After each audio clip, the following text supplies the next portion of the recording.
done a four horseman tier list. Everybody put a fuck Paul Roma in the chat.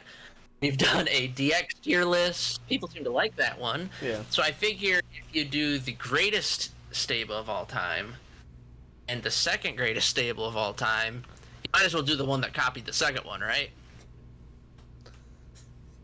Might as well. Might as well. This one is probably gonna be one of our bigger ones. I mean, DX, we stretched out. Clearly some of the people weren't in it for real. And the Four Horsemen, we threw some in there.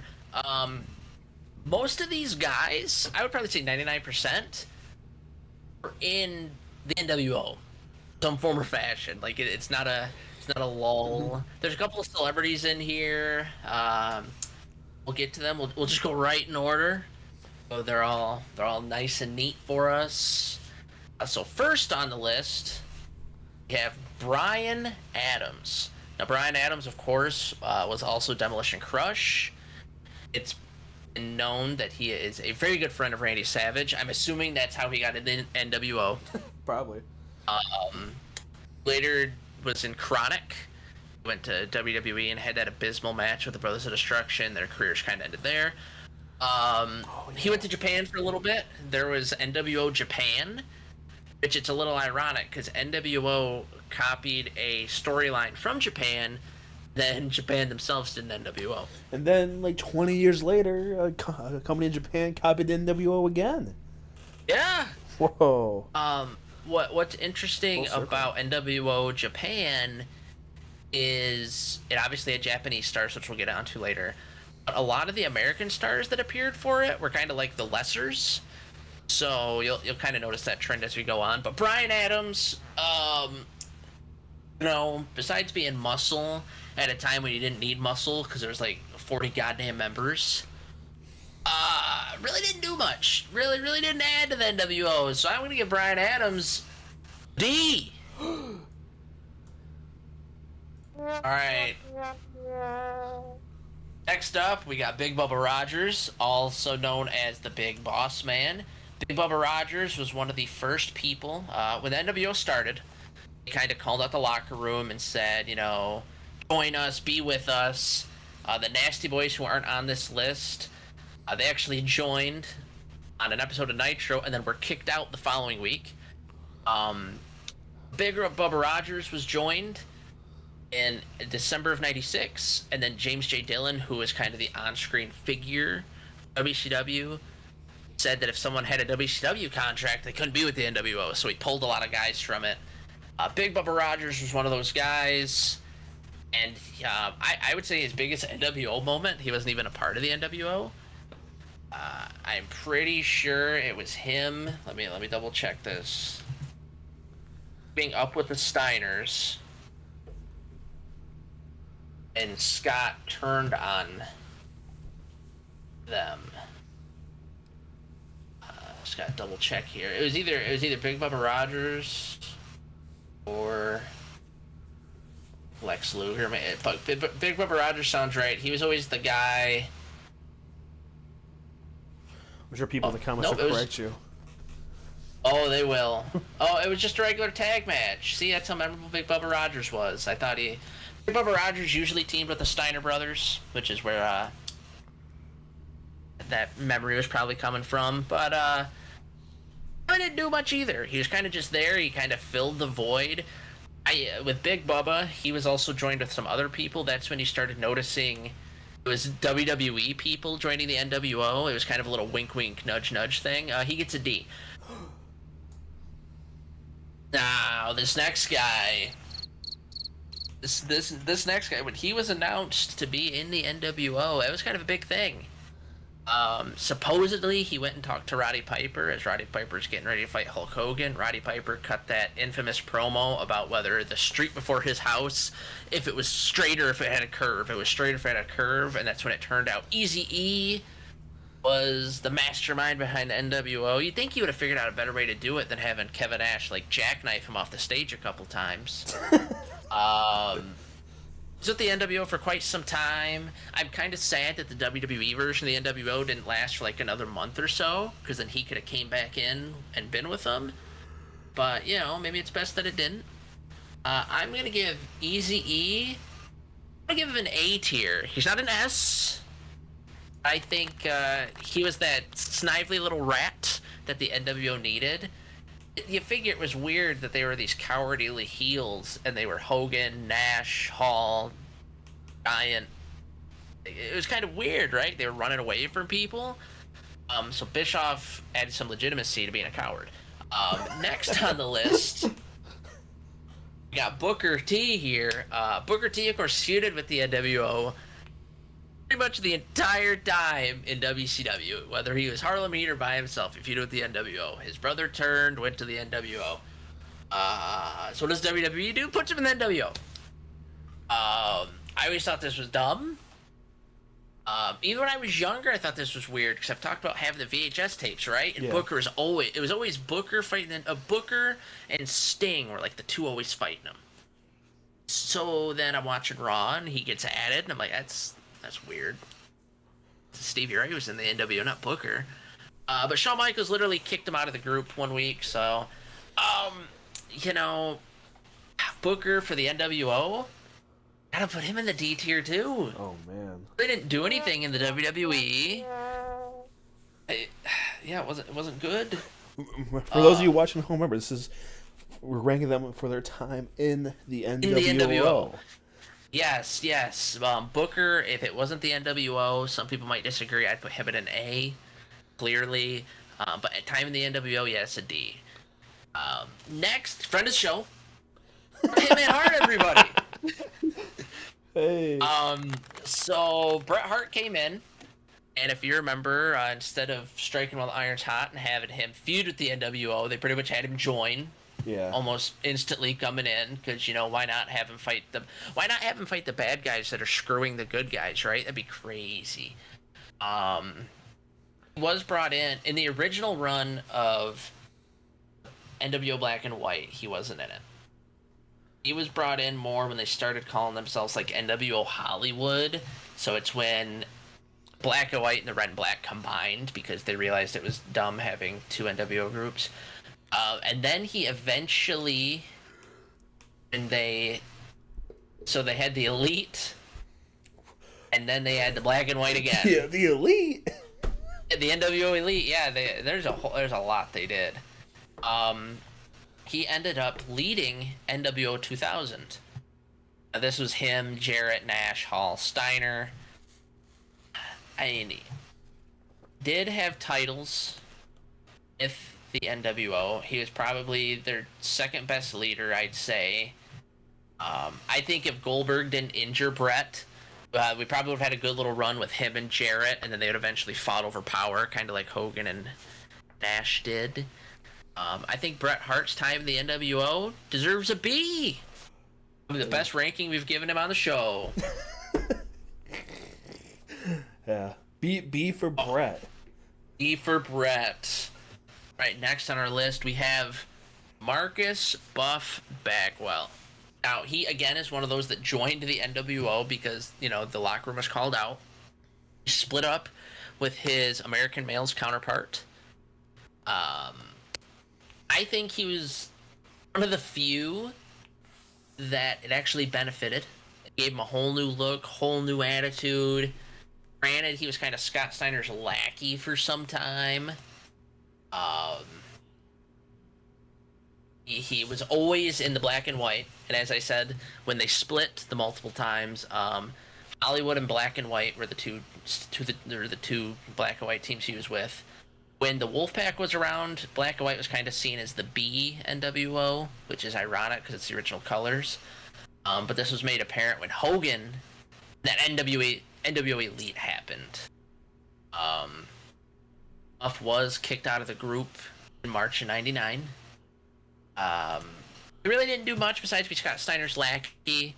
But still, I think when people think of the NWO in WCW, you think of him. You think of him flexing with Scott. You think of his little top hat with the NWO spray painted on it. For that, first time the NWO, I'm gonna give Buff Bagwell a C. A good C. C. Next up, we have Chono here. Chono, of course, a New Japan legend Masahiro Chono. As I said, they had NWO Japan. He was one of the founding members. He did have to leave the group in August of '98 due to injury, but I believe he also appeared on WCW TV. Yes. Yep, he appeared on WCW TV as a member of the NWO. Himself, Tenzin, and Muda. Being a leader of NWO Japan, I don't know a whole lot of NWO Japan, to be honest. But he didn't do a whole lot here in the States. He was on a couple shows, so I think I'll put him with Buff Bagwell. I'll put him at a C. All right, our first celebrity here. Not going to waste a lot of time on this one. So, on a Clash of Champions, this was Clash of Champions 35. There was a show called Dinner and a Movie, which was an American cooking program that aired on TBS. Apparently, you know, they made food while you watched a movie, I guess. You weren't a fan, I guess? No. Right. We're looking at Claude Man here. Notice we don't have like an F rank. I can add one. Don't have an F. I need an F rank. Okay, hold on. I'll add you one here. It'll be. I need that. I need that because I know a couple others I'm gonna slap in that F rank. People aren't gonna like it. Live here as we go. F.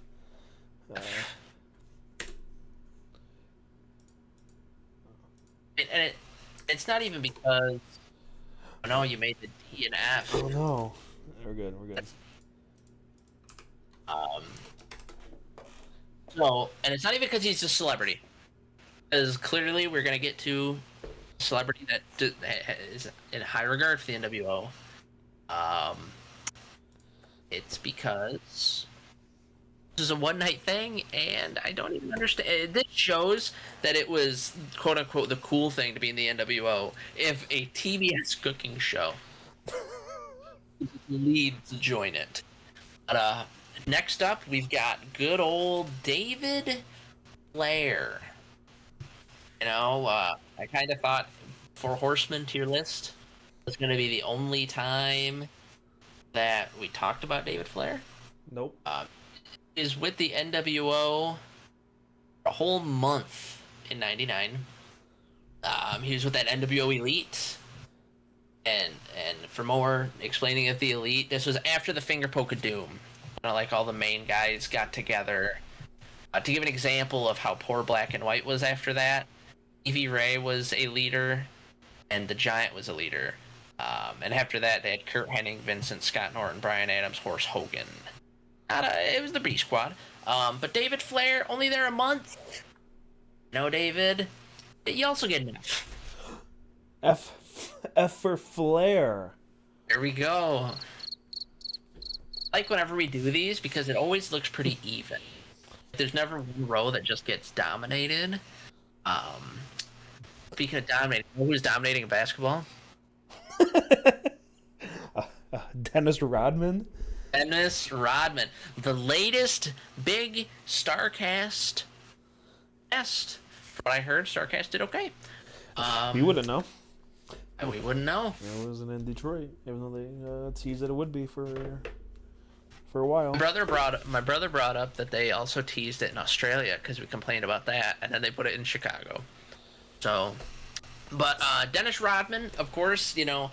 I know we have a lot of Australian fans, so I'm just as upset as they are that it wasn't in Australia as it wasn't in Detroit. But, so I feel you, Australia. Rodman, of course, the Worm. Probably one of the larger celebrity names to be involved in the wrestling business, especially because he'd actually get involved. He wrestled even after leaving the NWO. He had a street fight with Macho Man in '99, and then he fought Kurt Hennig, speaking of which, in a show in Australia. I have the DVD. It's called Rodman Down Under. It's not too bad. It's from like 2002, 2003. You know, not too bad. But Rodman in the NWO, he was kind of... I don't want to say the mascot But he would just kind of come and go as the basketball season went on. There's that story that instead of making it to a practice for a finals game, he partied with the NWO. So for that, I'm going to pop him up there with Eazy-E on the A tier. All right, next, we got Ted DiBiase, or as they like to call him, Billionaire Ted.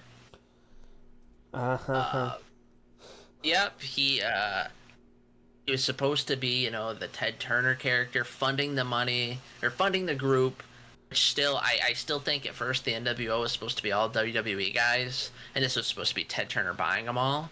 I know what you're saying, oh, the Giant joined pretty early, the Giant was supposed to be Andre. Right, that's a WWE guy, he's closed. DiBiase did a lot of managing, eventually left. I forget exactly what the circumstances was, but he saw something. He said he was tired of it. It was too much. And then he joined the Steiner brothers and managed them until Scott turned on Rick.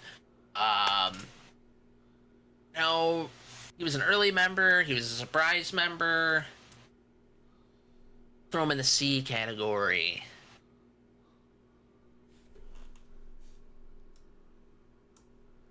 Next, we've got the Disciple, better known as Brutus Beefcake, better known as Hulk Hogan's Bryan Adams. So Brutus Beefcake was signed to WCW like 93 until 99-ish. He had all these different characters, and he was just kind of away for a minute. And then he was Hulk Hogan's muscle brother, and he was one of the few guys that the Warrior turned into the One Warrior Nation. He's the Disciple. A shitty character, goes in the long lines of Brother Brutai's shitty gimmicks, especially in WCW. He had the Zodiac, where he'd say yes, no, yes, no. He had the Booty Man, where he shaked his ass. Not a lot of good came out of. Oh, he also had the Butcher. Because butchers cut things and barbers cut things. Yeah, slap him in the D category. Not as bad as the ones below him, but personal favorite of mine, not really. Disco Inferno. I don't know who Disco gave a hand job to get into the NWO. But clearly he was good at it. I thought his gimmick sucked. If you want a good dancing gimmick in WCW, look up Alex Wright. I think his opinions now suck. He somehow was a founding member of the NWO Elite, and he started kind of with the Wolfpack. He wanted to join the Wolfpack, and then he led the NWO Elite, or a founding member, excuse me. And luckily he wasn't in NWO 2000, because that would have made that even more dead on arrival. Disco Inferno, some people like them, I just don't. Let's put him in that D tier. Aww. D for Disco. D for Disco. Alright, for those confused why there's two of the same guy up here, this is one of the Harris brothers. That is Don Harris. They were also the Blue Brothers in the 90s. They were also Skull and 8-Ball. Yeah, in the Disciples of the Apocalypse. I want to say... No, they weren't them. That was Gemini. Ron Harris was Randy Savage's tour manager. Not a whole lot to say about them. They were just kind of always used as muscle. They were creative control in WCW too. Really didn't do much. They were the muscle for NWO 2000 for Jeff Jarrett. I'm gonna put them in the F tier.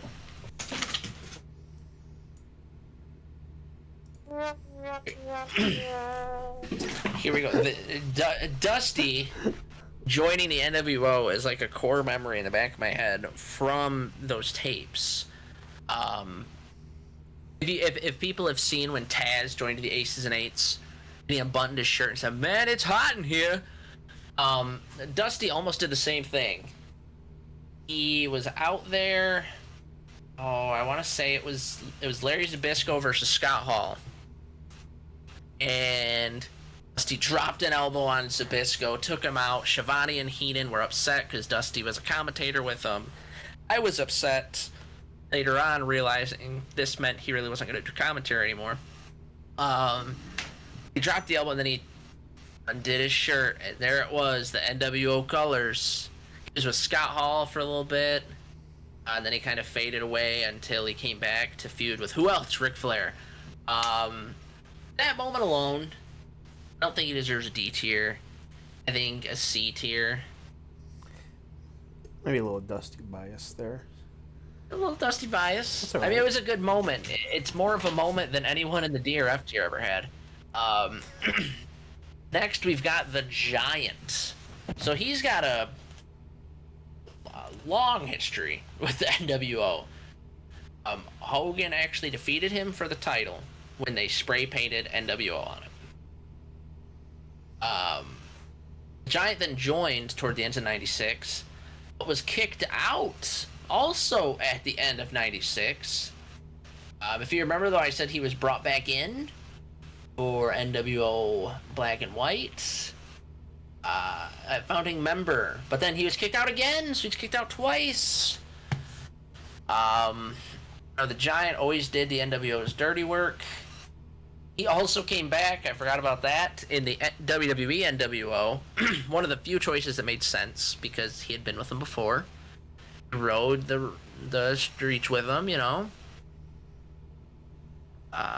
He was the Muscle. This kind of gave him a comedy character in WCW. This is, you know, he'd prop his feet up on the ropes, that kind of thing. I'm going to get the Giant in the B tier. The Giant / Big Show. B for Big Show. B for Big Show. I don't think I really have to talk about this guy. What he did for the wrestling business by being the first outsider. What he did for the wrestling business by forming the NWO, by making sure that Hogan didn't cut his normal promos. I don't know if you guys have heard that story, but he and Nash were like, yeah, don't say other a lot. Don't say take your vitamins. You're a bad guy. Don't do that. There's been a lot of iterations with Nash, without Nash. He actually came back to the WWE. He was the first person in the WWE version. Well, they kicked Hogan out, but Hall was fired. So that's kind of when they had to add, you know, them other characters in. You know, Scott Hall, and just for you, Scott Hall gets that S tier. Hey. That's for Scott. Now, another core memory I have of the NWO came from watching, and you know, the 2002 era. And when Kevin Nash, and it's a video, I'll replay it sometimes. I love it. And he talks about there's going to be a new member of the NWO. And ladies and gentlemen, the newest member of the NWO, and he points to the ramp. And here out comes Shawn Michaels in the NWO colors. You can just tell the disdain in Jim Ross's voice. This is the first time Shawn's really been back in some time. I would be very interested to see what would have happened if Nash could have not tore his quad again. Because if you remember, the build-up at that time is they were trying to get Triple H in the NWO. Yeah. So, and then I've read rumors they would have tried to put Billy Gunn in it. So it was almost going to be like a super click. Minus Hall, because he was already gone. I'd have been fun to see. I'd have been curious if they'd have called themselves the Click, the NWO, DX, whatever. If there would have been a little break off, if the Michaels H feud still would have happened, like, a lot could have went down, but Nash tore his quad and kind of scrapped it. Vince came out a few weeks later and said, this is the last time you hear the music, NWO's dead. Shawn was a leader. Shawn did kick out Booker T. He never really wrestled for the NWO, but I still think him coming out and being a part of it is a big enough moment to get him on that C list, that C tier. C for Shawn. Close. All right, I gotta keep trying. All right, next, Curt Hennig. So he came to WCW. He feuded with the NWO for a bit. He was with the Four Horsemen. He took Arn Anderson's spot for that fun promo where they made fun of the guy for having to retire because he couldn't feel. because his nerves. Yeah, that was fun. Took his spot, but then the War Games match, he slammed Ric Flair's head in the cage. What are you doing, Kurt? Oh, you're joining the NWO like everyone else. Okay. That's cool. He did join the Wolfpack when the two split, but then him and Rick Rude were two of the few that jumped to the black and white. Don't really know why you do that. Kurt Hennig did hold the U.S. title during this time. So we're gonna put him on the C list. C for Kurt. And it's spelled the C too, unlike Kurt Angle. Yeah, what a loser. Again, I mean, do I really have to say what this guy did for the NWO? He was the third man. He gave the finger poke of doom. He led him back into the WWE. Hogan's an S tier.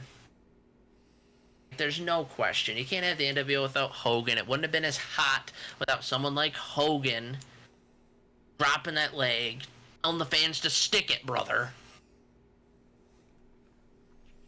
So Hollywood Hogan is that S tier. Seen that coming.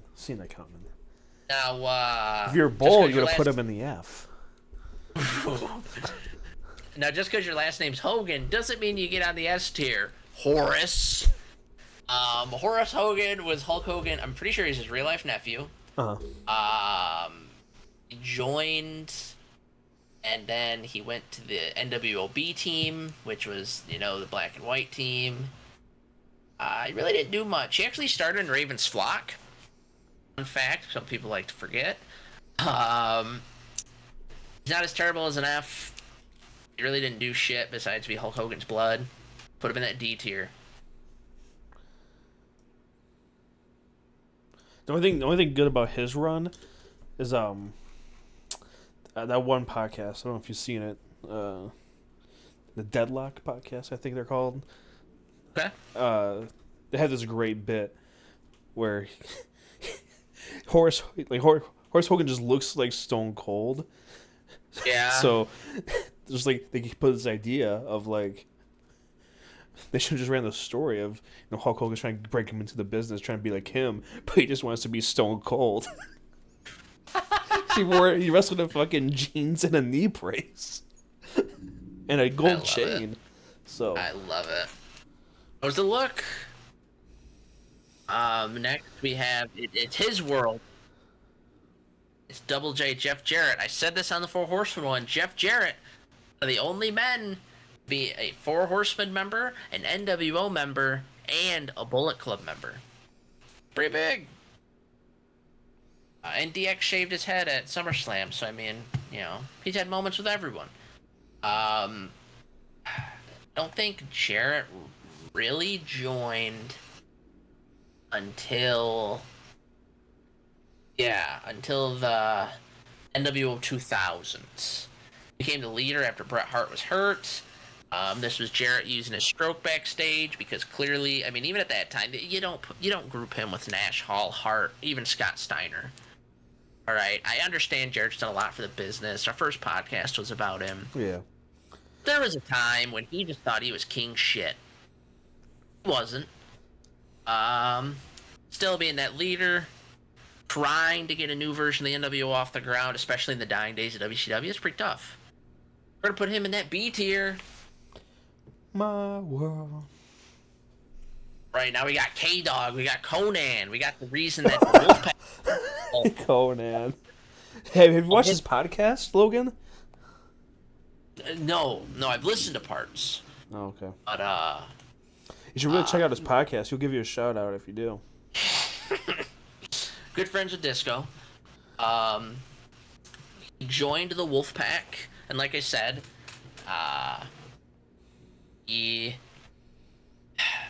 that's why the group was all hip. Kevin Nash likes to take credit because, he's a hip guy, but come on, Conan's whole thing was he rapped. Really didn't do much.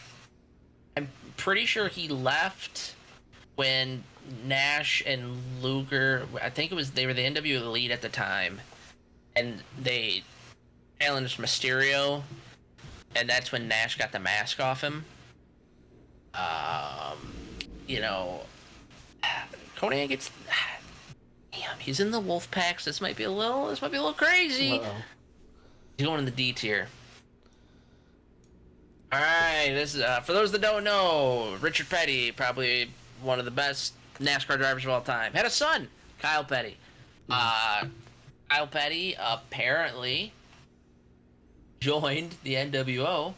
We drove the NWO car, Logan. Oh, that makes all the sense. Yeah. Up. He gets the F tier. Come on, you can't get the NWO car. At least like a C tier for C for car. No? Nope, he gets F. Or fucking loser. Oh, okay. Next we have Miss Elizabeth. Miss Elizabeth in the NWO. Oh my god, do you hear this thunder out here? I do. Holy shit, they're really pissed off you put Petty in the F tier. Oh my god. But Miss Liz joined 96. She was one of the early joinings. She briefly went to the Wolfpack, then went back to NWO Hollywood, and then the Elite. She started with Hogan because she turned on Flair. And she went to Savage, and then that's when she ended up getting paired with Luger a bit, and her and Luger had that romance, and nothing bad happened, and she didn't die at his house. That didn't happen. No. What could possibly go wrong with this relationship? Miss Elizabeth, you talked about Dusty Bice a little bit before. I think if you're managing Hogan, Savage, and Luger, three of the bigger names in the NWO, you get the B tier. Plus, I always thought her dress was neat because it was black and sparkly, but had NWO written on it. B tier. This next guy, this is Louis Spicolli. Louis Spicolli is with Scott Hall quite a bit. That's my keyboard typing because I don't know a whole lot about this guy. I know he had a big indie following. He was Rad Radford in the WWF, if people remember that. He was in ECW, was in WCW. But yeah, he was in Louis Spicolli for the NWO. Scott Hall dubbed him the Real Innovator, which mocked Tommy Dreamer, who Spicolli created the Death Valley Driver. Dreamer used it. Let's see. Yeah, he was supposed to have a match at Super Brawl 8, but unfortunately Spicolli did pass away. Wasn't good. It was not not good. It was an overdose on soma and wine. Ooh. They also found an empty vial of testosterone. Yep. Thunder didn't like that one either. But probably not gonna like this either. Spicolli gets that D tier. D for death. Next, we have Lex Luger. So this one always baffled me, right? Because I talked about how certain people always fought the NWO. Uh-huh. Luger was the first person to beat Hogan for the title. He only held it for like 6 days, but still he beat him for it. And he always fought the NWO. He was one of them that was in the initial match, where it was Luger, Savage, Sting against the three. He joined the NWO Wolfpack, and he actually convinced Sting to join him. He was one of the later additions. And then he joined the Elite until he eventually left the group. I mean, I think of the Wolfpack, I do think of Luger in those colors. But like I said, it's just really didn't do a whole lot with it. I'm going to put him in the C tier. Oh, again, I really don't need to say much. The Outsiders were huge. I'm pretty sure he was involved in every iteration. He led the WWE version. Nash gets that SC.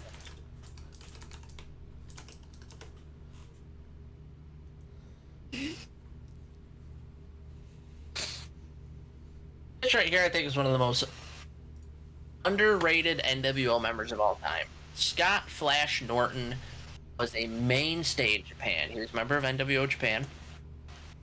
He joined the NWO. He turned on his partner in Fire and Ice in WCW to join. And then he went... He was a big member of Black and White, as much as I kind of shit on it earlier. He went to NWO Hollywood, and he was just muscle, man. Yeah. He was a freak in the ring. Big guy. It's gonna sound crazy. I'm putting him in the A tier. Whoa. Yep. Good look for him. Now we have two Stings. This is NWO Sting. So there was a War Games match. And it was Sting with the NWO or see with WCW. Oh, he's all brooding. NWO Sting came out. Everyone's like, oh, he's with the NWO. Shit. And then Sting came out, and he stinger splashed everyone, stinger death dropped everyone, and then essentially told the WCW team, suck a dick, and then he left. And he disappeared until he came back as regular Sting. So they always had NWO Sting, and whatever iteration regular Sting was in, NWO Sting would be in. Also went to Japan, and was in NWO Japan. I just think the whole NWO Sting thing, especially continuing, like most times if that were to happen now, that'd be like a one-time thing. It just kept going. Funny enough, the guy who played fake Scott Hall in WWE was also in NWO Japan. NWO Sting, giving him that B tier. All right, let me. What's his name? This is another gentleman from Dinner and a Movie. If I got the guy before's name right, then this should be Paul Gilmartin. If not, the first guy was Paul Gilmartin, and this is Claude Mann. Either way, it's an F. All right, now we have referee Nick Patrick, a heel ref. He was great. He was a little slime ball. He's what the NWO needed. Nick Patrick again. I'll probably get some heat for this. Nick Patrick gets an A in my book. All right, Nick Patrick was what the NWO needed. No one had done a good heel ref like that since Dangerous Danny Davis. No one did a good heel ref like that since. Nick was fantastic in his time in the NWO.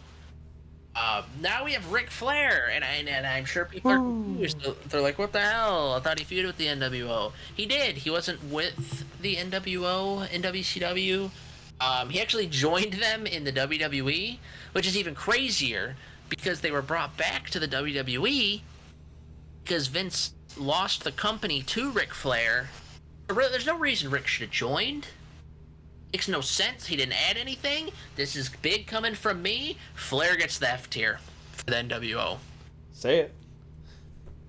F for Flair. F for Flair. Here, I'll put him next to his baby boy here. Well, speaking of family, we have the other Harris / Johnson / whatever you want to call him brother. I explained why the other got it. He also gets an F. F filling up. There we go. All right, now we have Rick Rude. Rick Rude, of course, joined the NWO. That same night that he appeared, he was shown on Raw, if you remember. Yep. He was with DX and the NWO at the same time for a brief spell. He pretty much managed Kurt Hennig.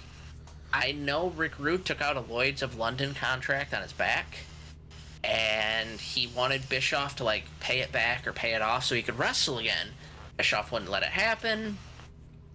It's one of those what ifs. Like, what if Rick Rude could have came back? What would his career have looked like? I'm going to plop him up there with Kurt Hennig in the C tier because they were one and the same in the NWO. Now, here is an enigma. We have the Macho Man Randy Savage. The charismatic enigma? No. He didn't get arrested that much.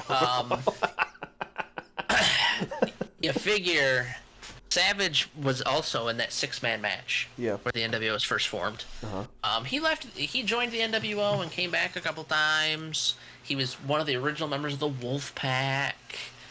Um, Randy was kind of Hogan's number 2 for most of the time. And then he was Nash's number 2 until he helped Flair beat Eric Bischoff on a Nitro. But Randy Savage, I mean, his work with the NWO was great. That's when he had those amazing matches with DDP. Gets the A tier. We get that big bad booty daddy.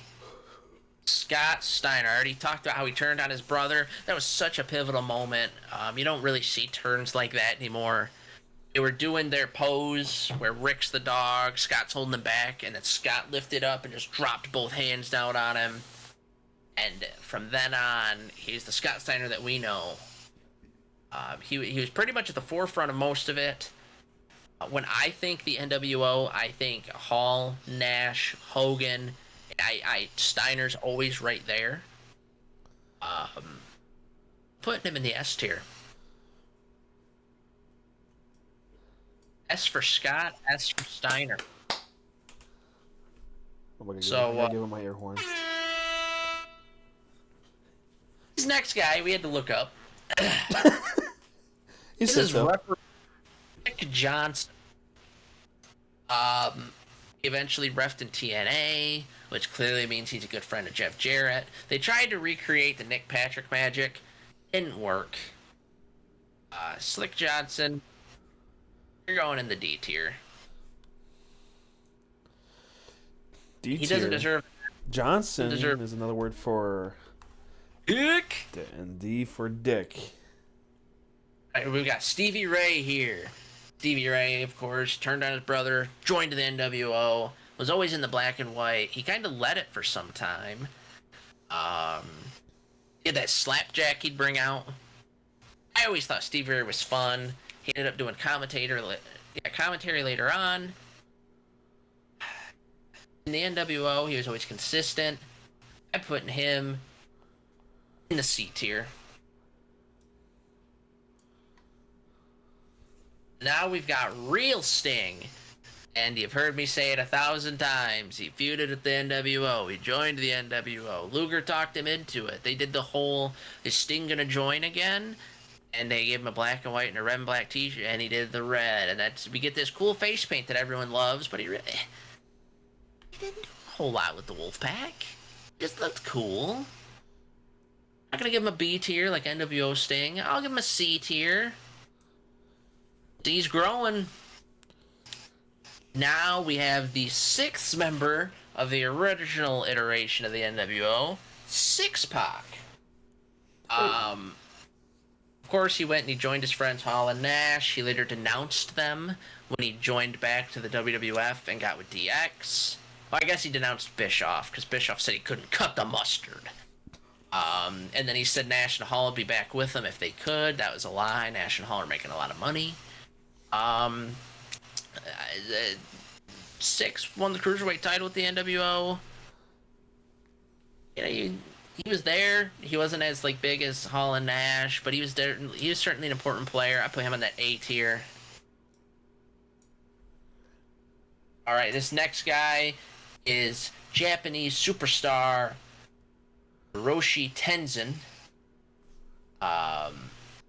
He was one of the founding members of NWO Japan. He really didn't appear on TV for the NWO for some time, but he did lose to Randy Savage at Starrcade 95 during WCW's World Cup of Champions. Ironically enough, they appeared on Nitro. Or no, they appeared on Thunder, him and Chono, and defended their tag titles against Davey Boy Smith and Jim Neidhart. There's a fun bar fact for you.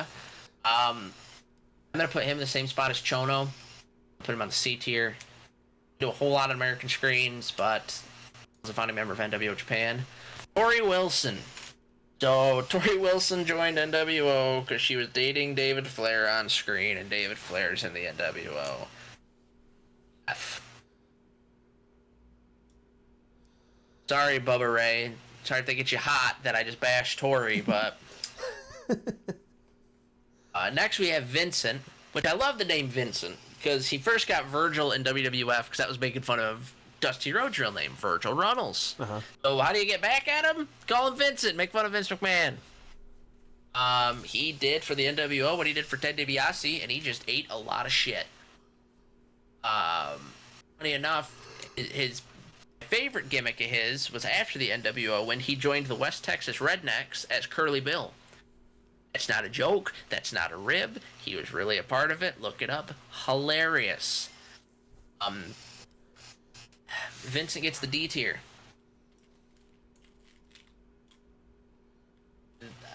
This man right here, this next one, Michael Wall Street.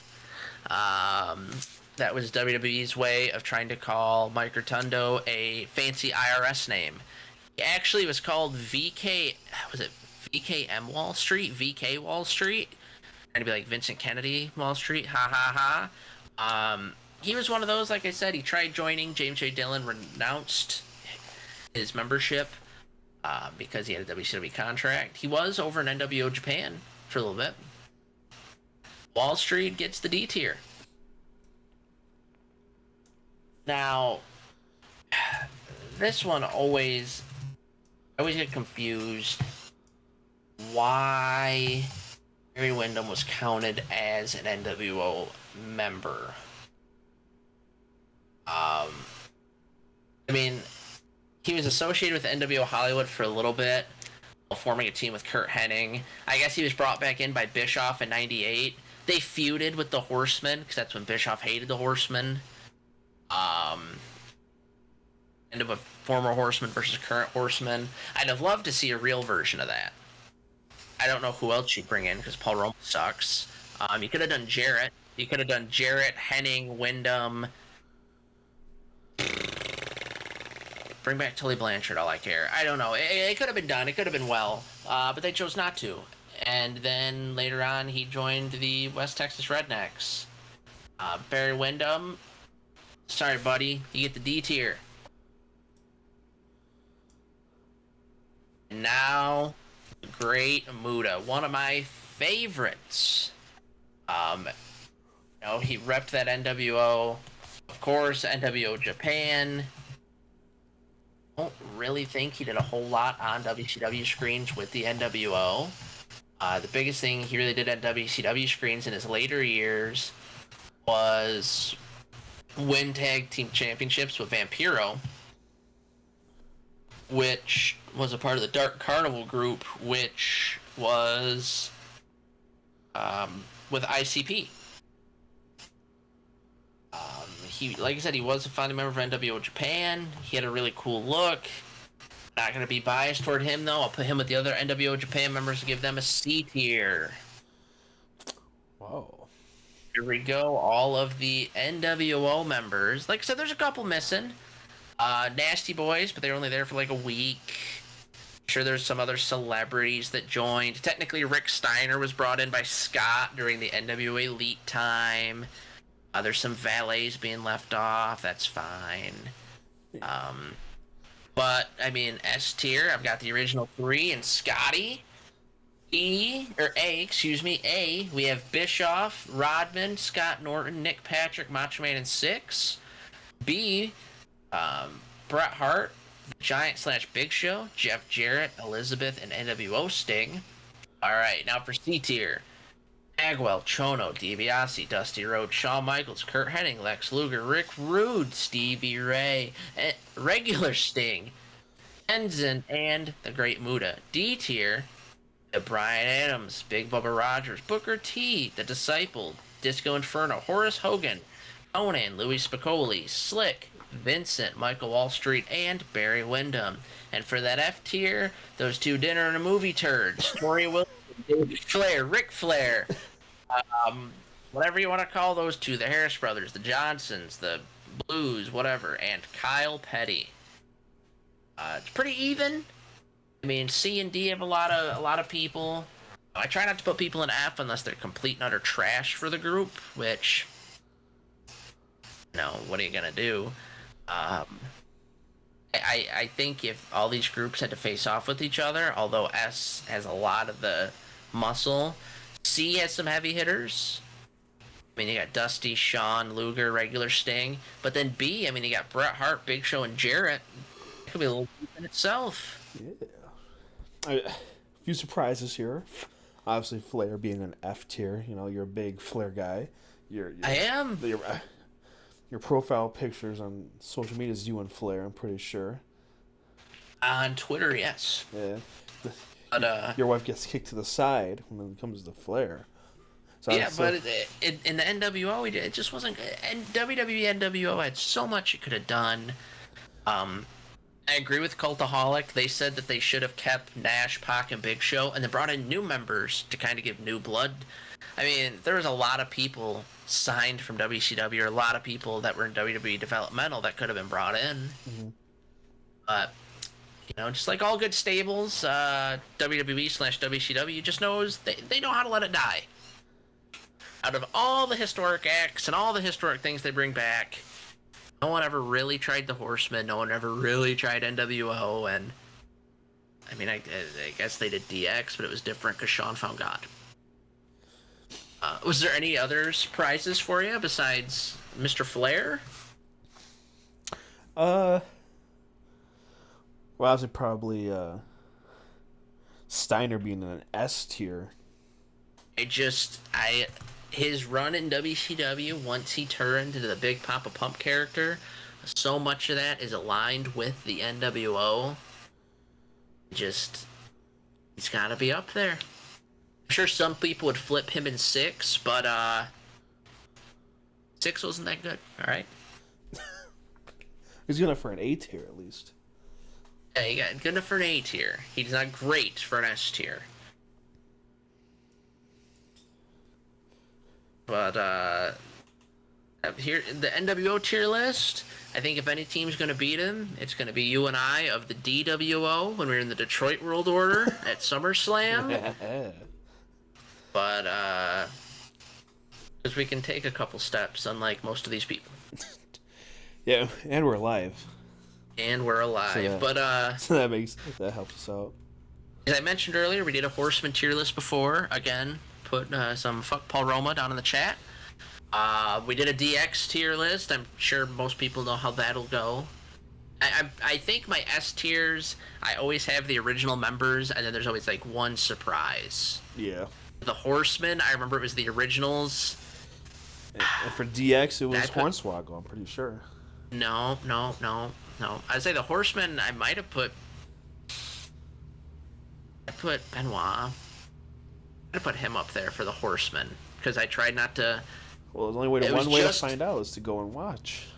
Yeah, and then DX, I think it was Billy Gunn I put up there, because I didn't do Road Dogg, but wasn't that good.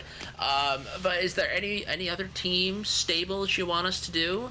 Let us know in the comments. I mean, I always talk about doing a Dungeon of Doom, but there's so many obscure, just garbage people in it. I don't want to fill up a whole tier list with Fs. Do the Corporation, Ministry of Darkness, the Bullet Club. There's a lot of Bullet Club. We could do the people that CM Punk has fought backstage. Jack Perry's the S tier, right? Because he got him fired. Jack Perry is S tier. But yeah, just let us know if you have any that come to mind. Always fun to do these. You can tell I'm not overly biased. I mean, if I was, Flair would be at least an A. Yeah. Him and Dusty. Dusty. But yeah, make sure if you're watching this and you're not somehow subscribed to the Pro Wrestling Proverbs YouTube channel, make sure you do so down below. We also have a podcast that comes out. Yes. So make sure you subscribe to that. That's uploaded here on YouTube as well. Or if you're more of like an audio guy that likes to listen to podcasts on your way to work or at work, it's on Spotify, Apple Podcasts, Google Podcasts, and Odyssey. I'm pretty sure they're on some like those third party like podcast apps. I forget what they're called. They go around the web and just gather RSS feeds. I know we're on a couple of those as well, but I just don't know the name of them. We're on all the major ones. Yeah, so go and listen to our podcast. We'll have more tier lists coming. Visit our link tree in the description. We have an Etsy store. Follow us on social media: Facebook, X, Threads, TikTok, Instagram, Pornhub. I don't know. I'm sure we're there. I'm sure we're there. We'll start uploading up to there too. But that'll be it. That'll be a wrap on the NWO tier list. Comment if you disagree.